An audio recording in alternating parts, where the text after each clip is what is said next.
بسم الله الرحمن الرحيم. يا أيها المزمل قم الليل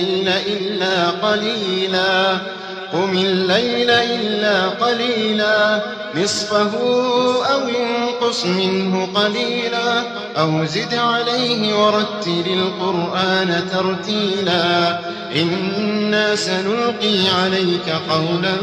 ثقيلا إن ناشئة الليل هي أشد وطئا وأقوم قيلا إن لك في النهار سبحا طويلا واذكر اسم ربك وتبتل إليه تبتيلا رب المشرق والمغرب لا إله إلا هو فاتخذه وكيلا رب المشرق والمغرب لا إله إلا هو فاتخذه وكيلا واصبر على ما يقولون واهجرهم هجرا جميلا وذرني والمكذبين أولي النعمة ومهلهم قليلا إن لدينا أنكالا وجحيما وطعاما ذا غصة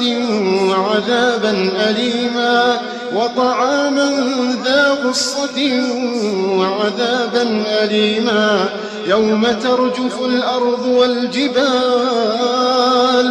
يوم ترجف الأرض والجبال وكانت الجبال كثيبا مهيلا يوم ترجف الأرض والجبال وكانت الجبال كثيبا مهيلا إنا أرسلنا إليكم رسولا شاهدا عليكم كما أرسلنا إلى فرعون رسولا فعصى فرعون الرسول فأخذناه أخذا وبيلا فكيف تتقون إن كفرتم يوما يجعل الولدان شيبا فكيف تتقون إن كفرتم يوما يجعل الولدان شيبا السماء منفطر به كان وعده مفعولا إن هذه تذكرة فمن شاء اتخذ إلى ربه سبيلا إن ربك يعلم أنك تقوم أدنى من ثلثي الليل ونصفه وثلثه وطائفة من الذين معك والله يقدر الليل والنهار علم أن لن تحصوه فتاب عليكم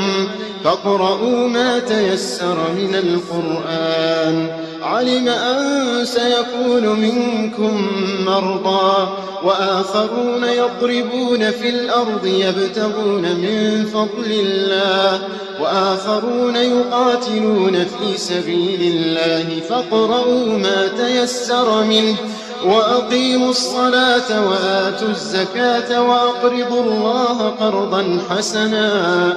وما تقدموا لأنفسكم من خير تجدوه عند الله